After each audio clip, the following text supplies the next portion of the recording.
Thank you for joining us today. We'll be talking about the new features of Appion 2016. This is part of a two-part webinar series.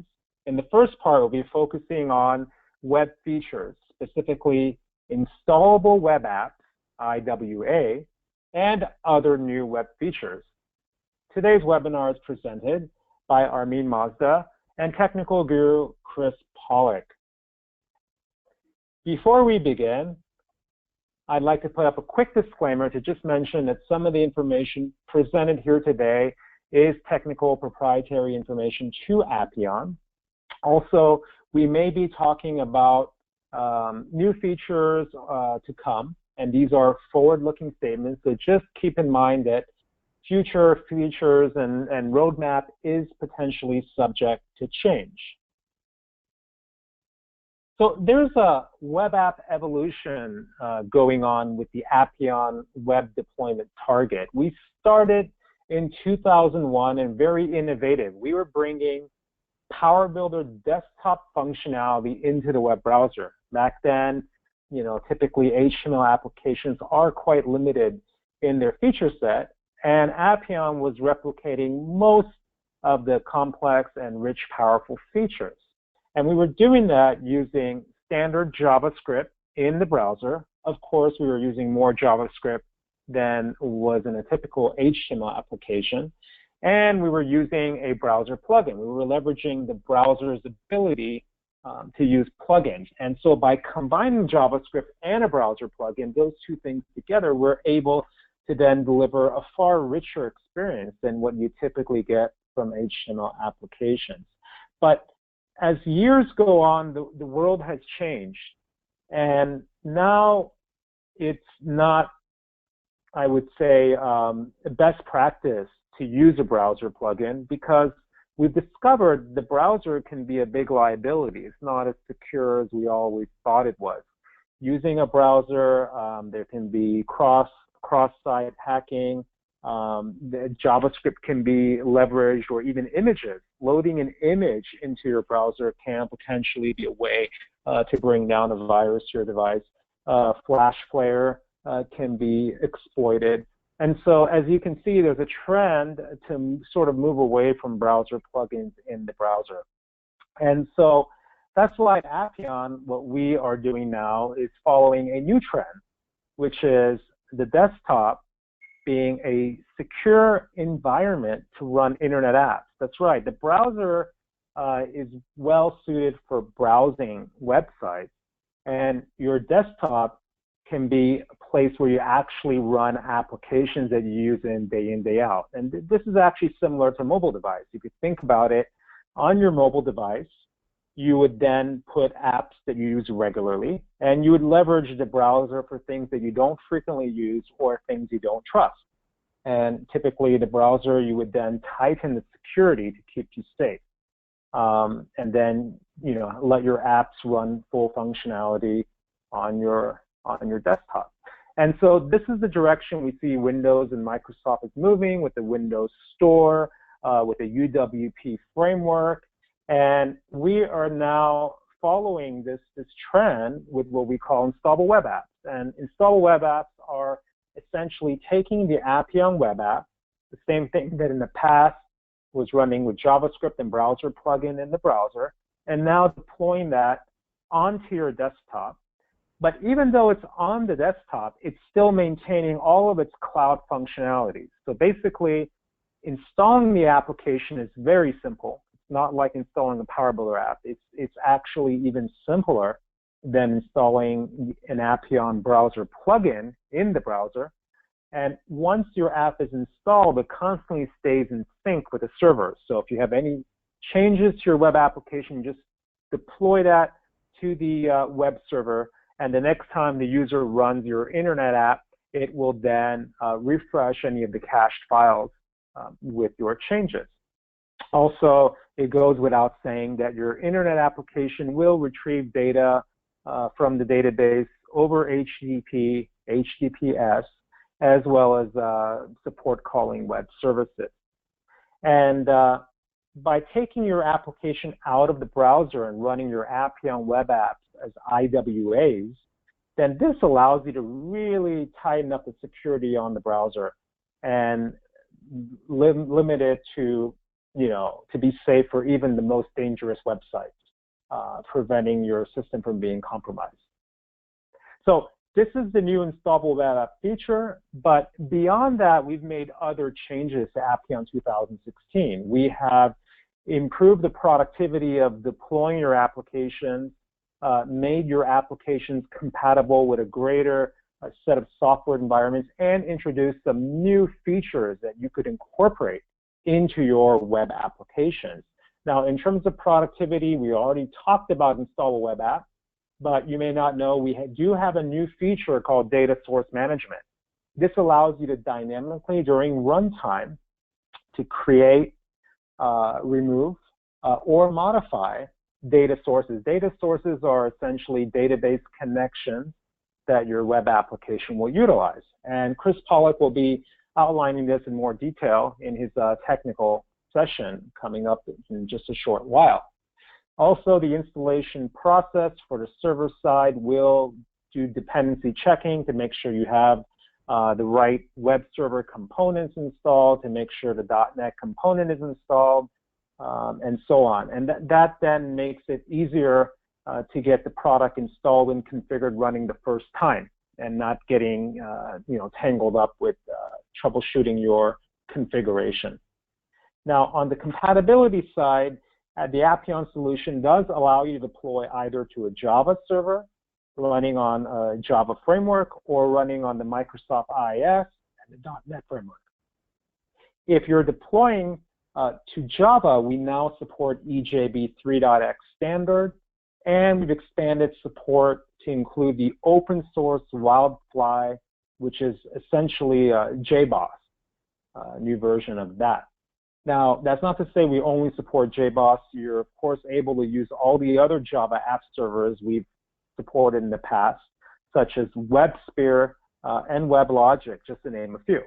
But this is just highlighting the new addition in Appion 2016. Another new addition to Appion 2016 is support for the PostgreSQL database. This is an open source database. Regardless you're using Java or a .NET server, you'll be able to connect to this database for your web applications. On the .NET side, we've now added support for IBM DB2. In the past, this was limited only to Java deployments, but now, regardless you deploy to Java or .NET, you can take advantage of this database. You'll also be able to take advantage of using the new Microsoft Edge browser on Windows 10. So if you decide not to run as an installable web app, then you do have to use a browser, Chrome, Firefox, Internet Explorer, and now we've also added Edge.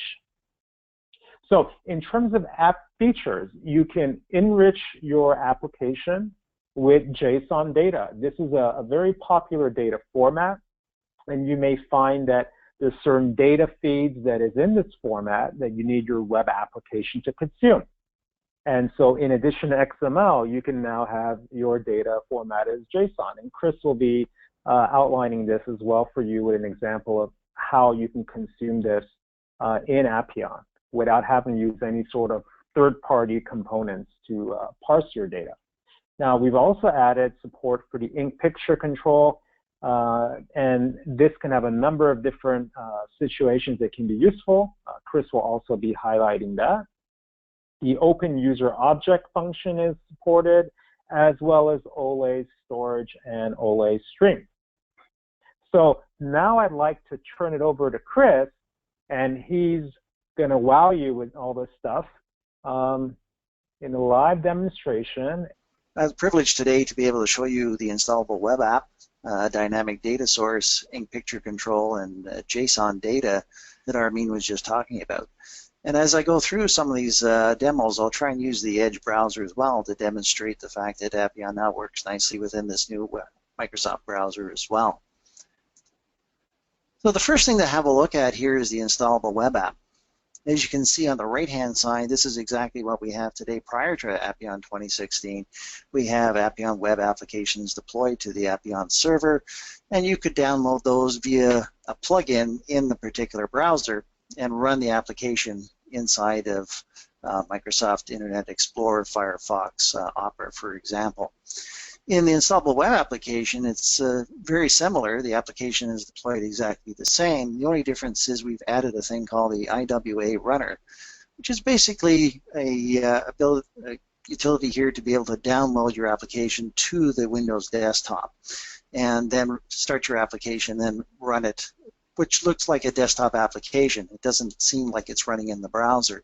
So we're going to demonstrate that and how it works. So going back here to my desktop, I just wanted to show you that actually I'm running Microsoft Windows 10. I'm using Appion 2016 for this demo. And I'll be using the SQL Anywhere and Microsoft SQL Server databases for some of these demos. So first, let's go to the Edge browser here and just show you that when you actually migrate your applications to Appion 2016, they're basically IWA enabled right away. So if you were used to running an application in the browser, and for example, you would type in localhost / the name of the application, then you would, let's say here, for example, this test application that I have here, running it in the browser, it'll be exactly the same for the installable web application the first time. And in this case, I'll start out by using a local host. So the first time you type this extension in, IWA runner.html, then Appion 2016, when you deploy your application under that new feature set, you'll see the ability here to actually download this particular application called IWA Runner. And then you'll actually be able to execute this. You'll see here what happens is it actually installs the IWA Runner. And then when it's completed here, whatever the application you're referring to will also be launched automatically. So I'll just cancel out of that because I want to get rid of the Edge browser here and show you that the application itself that has been downloaded with the icon to your desktop. And you can actually run that now directly from your desktop. So if we have a look at the properties here, you can see that it's just running the IWA runner, but it's basically giving you a URL pointing to the application server and the application itself. So we run this particular application from the shortcut that was created. You'll see it looks and feels just like a native desktop application. In this case, it's a multiple document interface. And we're going against the test database here. And you can see drop-down data windows working the same, toolbars working the same, pull-down menus being the same. Exactly what you have before, your close query events working. If we went to the control panel, you'll see if I do a refresh on this, there's now an extra application has been installed called the Appion IWA Runner. And this basically manages, it's a download manager that helps us maintain a pointer to the application in the Appion server. So if we make changes, for example, these will be picked up immediately when you start the application again. So let's have a look at doing something like that, something simple. In this particular application, we'll just take the login screen just to show you an ease of visibility change. I'll go down here to the actual window itself and give it a different color. Let's say we'll just make it a light medium blue, for example, and we'll save that. We're going to redeploy this to the Appion server. You can see here the login window is the only thing that was changed, so that's what gets sent out. However, if I go back to the shortcut here, you can see here that the login screen now is a light blue. So again, running the IWA runner is basically just the shortcut to the Appion server. It automatically detected that there was something different about the application, downloaded the changes, and then executed it. So if you have hundreds of these shortcuts across many desktops pointing to the same application, as soon as you redeploy it to the Appion server, those changes are automatically available to the entire set of desktop clients that are in vogue for that particular application. So that's the installable web application when you see it actually being pulled down from the Appion server. I should mention that there are some changes on the Appion server side, and I'm using Microsoft IIS in this particular example here, but it also works if you're using a different, like a J2EE app server as well. It doesn't have to be a .NET flavor like the one I'm using here today in the demo.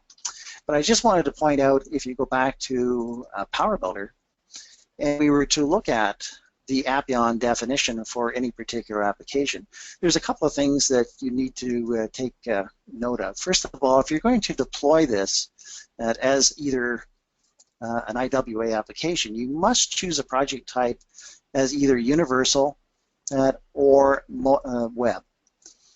Those are the only two project types that are supported if you're going to run it as an IWA application. So make sure you define your Appion project as either universal or web. The next thing, if we went to edit the project and we look at the runtime settings, you'll see here that there's a new button here called IWA App Settings. So if we go into here, you'll see that we can actually give it a name, and we can give it an icon, and we can give it a description. And that's what will show up on the desktop. So if I just zoom out here, for example, then I would give the application a proper name that I want to appear on the desktop. I can browse here for a particular icon, and I can put a description out here.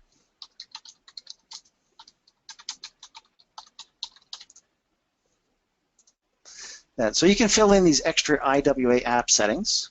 Remember that your IWA application is already enabled, but it's just nice to be able to do that, and then you would basically just redeploy the application. You can choose incremental, and it'll just change the different pieces on the Appion server.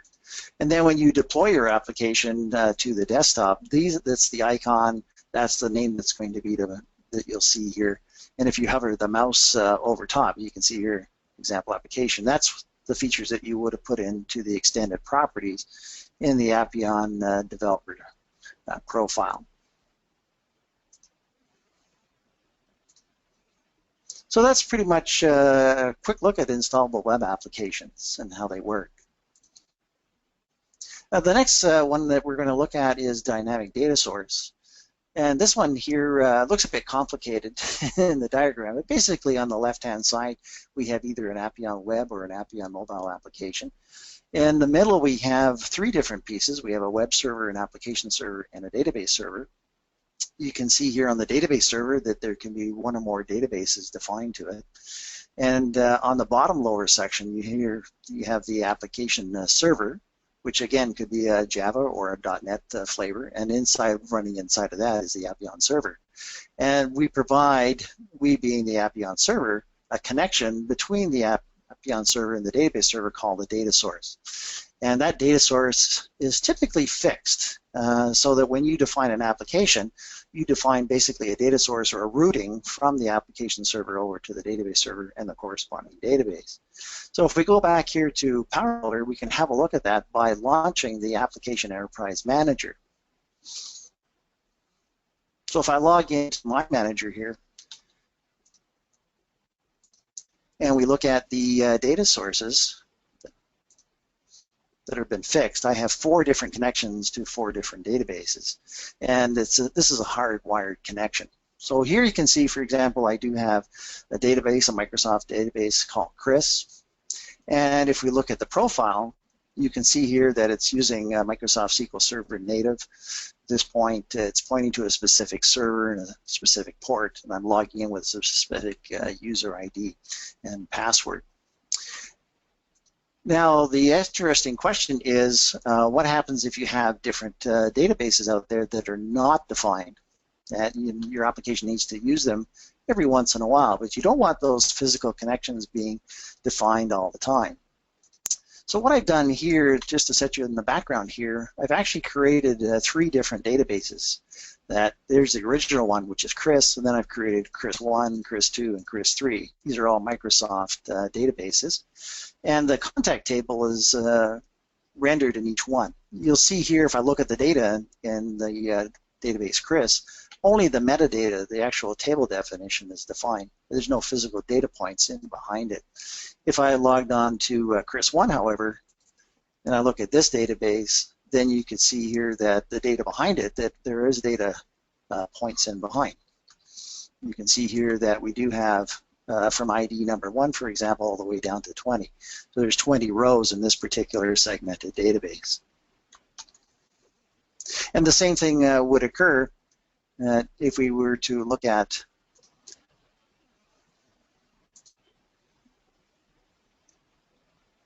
excuse me for a second while I just get that screen out of the way.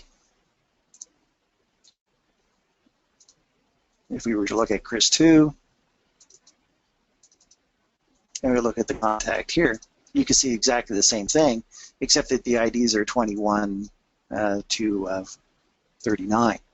And in Chris3, for example, which is another segmented database, you'll still find contacts 40 through 60. So the data there is just spread out across different segments. So let's have a look here at how we would resolve this dynamically. So I'm going to switch over here to another sample that I've created here called Dynamic Data Source. And we'll also have a look at the actual screen here. It's a very simple screen. There's basically 3 different radio buttons. And I want to be able to retrieve data from databases that at the Appion server is not currently known to connect to. So again, we're going for this example here, we're going to switch back to the data sources here. And we'll just run this particular example first of all.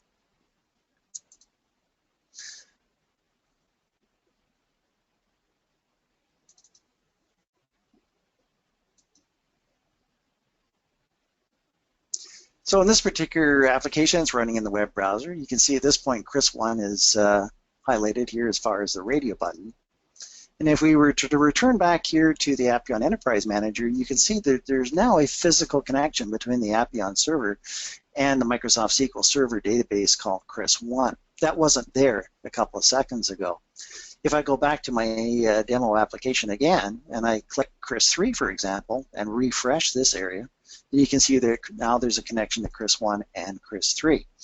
And of course, if I click the radio button Chris2, you can see that there is a dynamic connection now to Chris2. So as long as this application is alive, 3 extra connections have been created between the application server and the database server. And you'll notice how if I retrieve here, I do get IDs 21 through 40 if I'm connected to Chris2. If I'm connected to Chris3, of course, it's 41 to 60. And then if I'm connected to Chris1, then I can retrieve the values 1 through 20 from those different segmented databases. So not only are we actually dynamically defining the connections, I'm also rerouting the SQL communications area, which is another part of this demonstration I'd like to show you. You'll also notice here that when I close the application in the browser and I refresh this data source screen, that Chris 1, 2, and 3 has disappeared. So these connections have been dynamically created and then dynamically removed as well as the application needs it. So let's have a look and see how that actually works. So if we look at the source code here for what's going on, there's a couple of interesting things to point out. First of all, let's have a look at the instance pool and also the workaround library here. So this Appion workaround library is one that's provided by Appion. You attach it to the hardware target that you're developing under, and there's a whole bunch of extra objects, of course, that have been provided by Appion.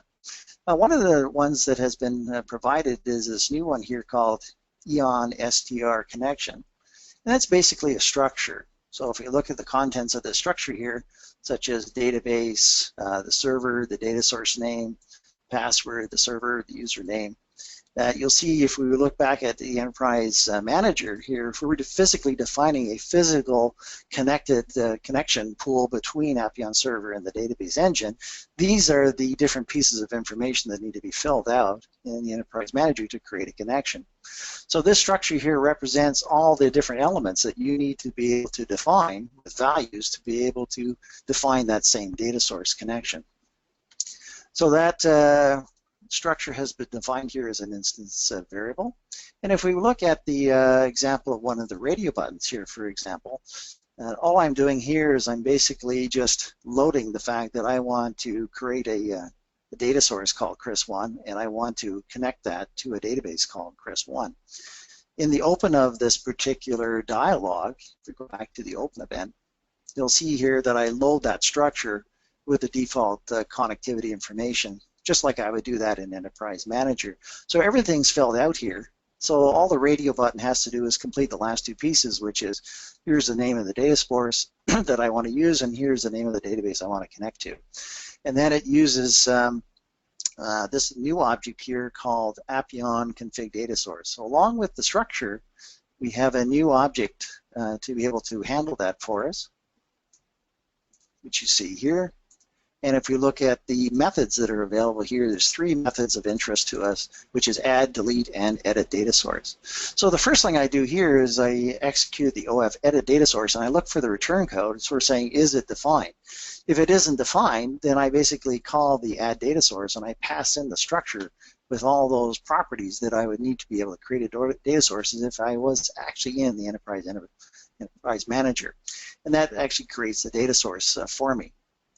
And the other radio buttons are exactly the same. If it's Chris2, then I'm going to create a data source Chris2, and I want to connect to this database. So I just say, hey, if it's not there, then add data source, and then pass in the structure with all the relevant information. And that's exactly what happens too on the third radio button.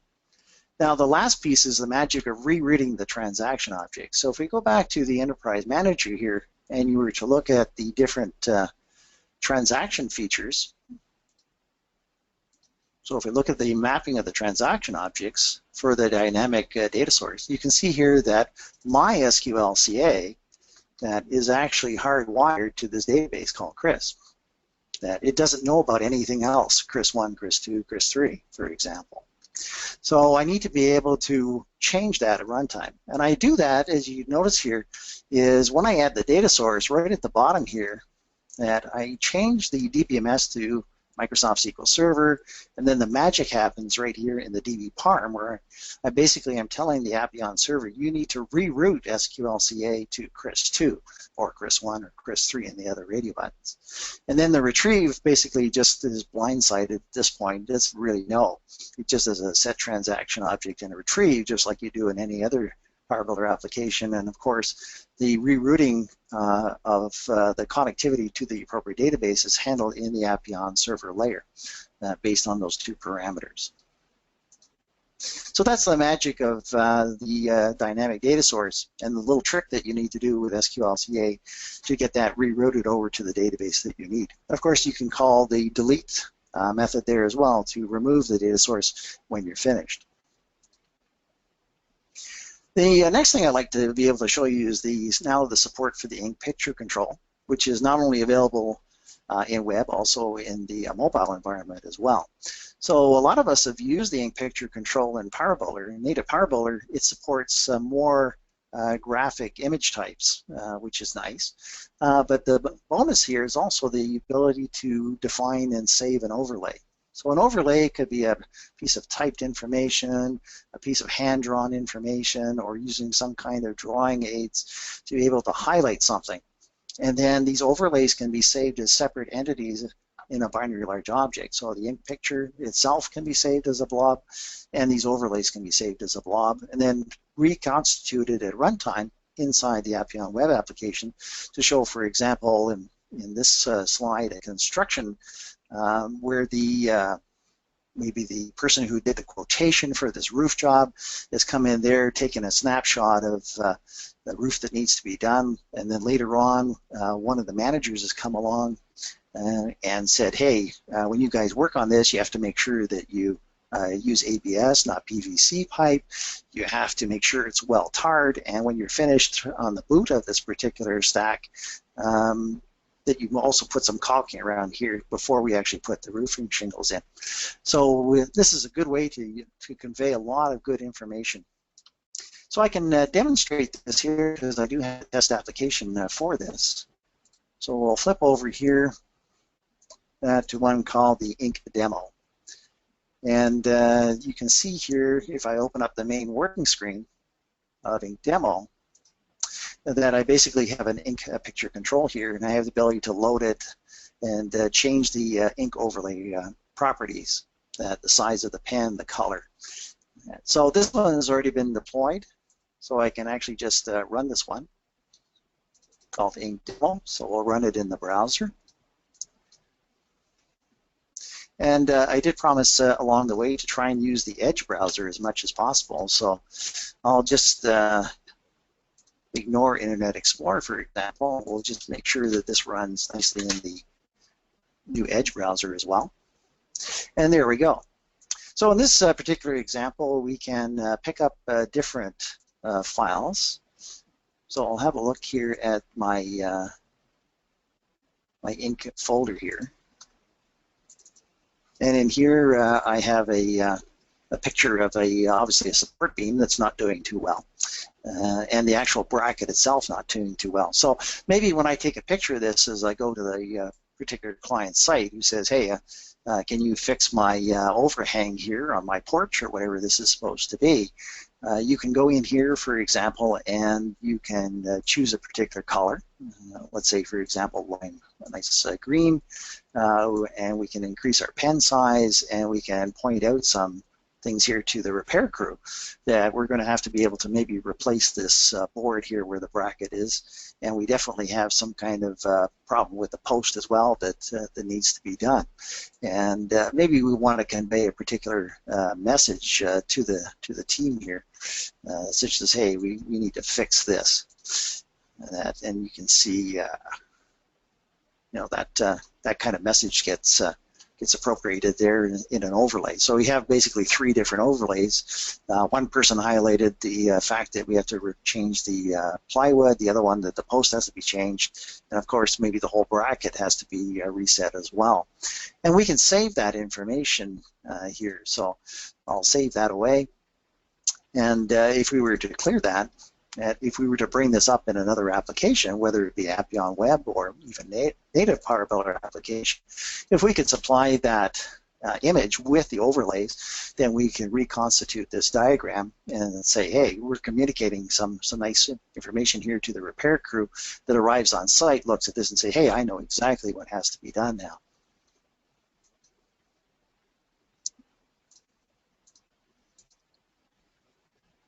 So there's a simple little example of using the in-picture control and the overlays. So again, the commands that you would use in native Power Builder are exactly the same, and you can see in the Appion web environment, they look and feel and behave exactly the same at runtime. The last piece here is the new JSON, or JavaScript Object Notation feature. As Armin already said, it's allowing you to receive data that's being transmitted to you in this particular format. You can see the format on the left-hand side. It's basically a set of attribute and value pairs, or name value pairs as it's sometimes called. And it's basically a more terse notation than you would find in XML. You know, the XML on the right-hand side is more verbose, takes a lot longer to describe the fact that you're using the first name, last name, and whatever telephone number that you're using. On the JSON example, it's a much more compact way of defining the data relationships and the metadata. You can see here that we also have this new connotation. You can have a node, and a node is basically a name pair, or you can have an array. An array itself is defined here by the square brackets.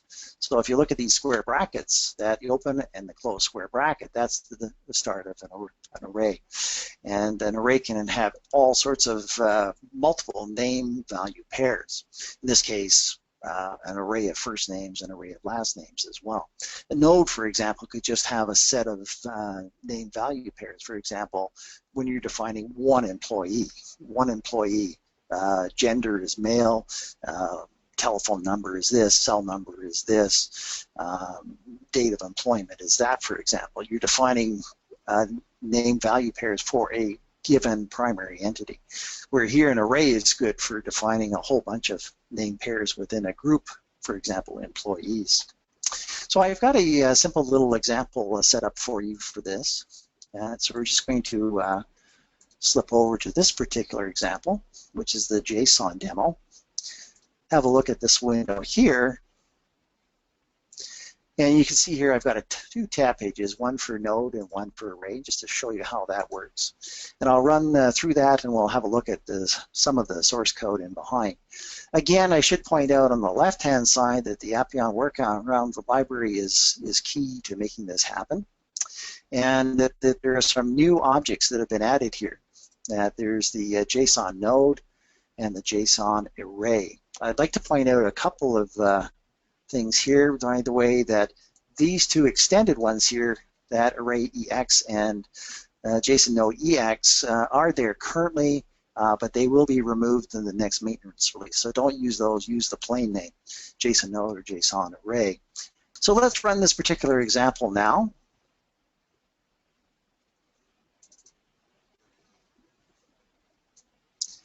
And you can see here that we have a whole bunch of name value pairs. So the name is like the metadata, first name, last name, email, for example. And then we have data values. What you're looking at, of course, here on the top is the data window that has these name value pairs. So if I want to, I can use these new objects that are provided to me. In this case, I'm using the one on the left called the JSON node. And I'm taking this value from the data window, and I've created 6 name value pairs in the JSON node object. I can create the JSON from it, and there you can actually see the actual JSON script text that would be generated. You can then pass that to another Appion object, or you could pass that back to a caller. If I then I have the load button here, which says, hey, if somebody gave me the JSON text, not what you see here in the data window, could I reload the JSON node object with this particular syntax that you see down here? And the load is okay.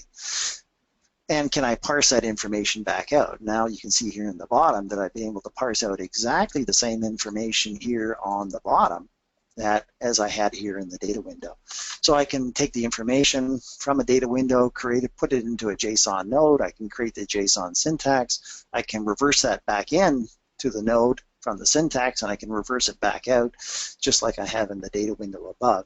So I have both forward and backward reverse engineering capabilities of that data stream. So let's have a look first of all at how that actually works. So having a look at the JSON node here, for example, you can see here that we actually use an object here. It's an instance variable. So I've defined one of these called a JSON node, and I've created a basically a pointer to it called the instance of an object to the JSON node as an instance variable. So if we looked at the actual coding here, you can see here that basically you would create the node, and then I just loop through the data in the data window here, and I call this thing here called the add key. And all that method does is basically add that name value pair to the node array. If I want to be able to reverse engineer that out into syntax, then all I need to do is call this a new method here in the node called toString. And all that does basically is create that whole JSON expression for me, and then I can pass that to somebody else who wants to use that particular notation. On the load JSON command here, the key is that if we gave me the syntax, for example, if an ls data contained the actual raw syntax, then I can call the ofload to be able to say, hey, take that syntax and build a whole set of name value pairs from that. And then the last thing that was done was to parse the node and put it back. And what we can do here, we can use this one here called in a loop. That say we're going through a loop, and we're just sort of saying here, get me the key and get me the value in a loop, and then I'm just displaying that in a list box in below. So that's how you can. It's almost like traversing a data window buffer, basically. And that's how nodes work. So let's have a look at the array. I think we're still running the application here in the background. So let's switch over to the tab page array.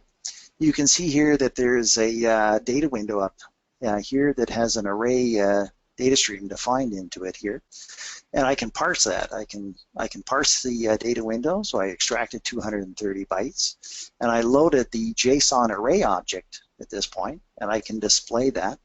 So here's exactly what we have here. It's a JSON syntax, but you notice here the extra bracketing has been added here at the beginning and the end to define this as an array at this point. And then, of course, I can hit the parse array here, and then I break the information back into logical records. So here's the first occurrence of the array, Brett Zhang here, for example, which you can see is defined up here. And then the second instance here, Jason Lee, for example, is in the second element here of the data window. So this is showing here, for example, that I can actually receive some array syntax, and I can basically build it into an array, and then I can use the array object here to manipulate the data. Also, for example, that if I was to actually get a data window, like you see up here, if I hit the load radio button, I'm just taking raw values from a data window, and I'm actually asking it to, hey, array object, can you build a JSON array from that? And then you can display that. You can see here that we built from raw data window object coming from your database, Oracle, SQL Server, Sybase. We built this particular JSON array syntax. Now, if I go in here, for example, and I said, hey, let's change the phone number here for my work phone number, and I actually loaded this again, you can see here that the value 999 is changed. So dynamically, we're building this array. And again, that if I build an array, can I parse it back into a logical record? Yeah, there it is. There's my work record, and there's a change that I just made to the phone number. So let's look at how that works by looking at the load array here. So this is actually using both of them. That it's using the new object, the JSON node, and the new object, the JSON array. So these are, again, are two new non-visual objects that have been added to the Appion workarounds library. I've defined them here as instance variable pointers.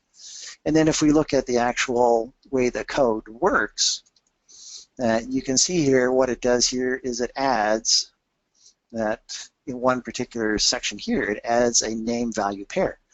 It gets the phone number and it gets the value, and then it adds it in. And then it gets, or should say the phone type. Then it gets the number, and then it adds it in. It adds a preference, and then it adds it in.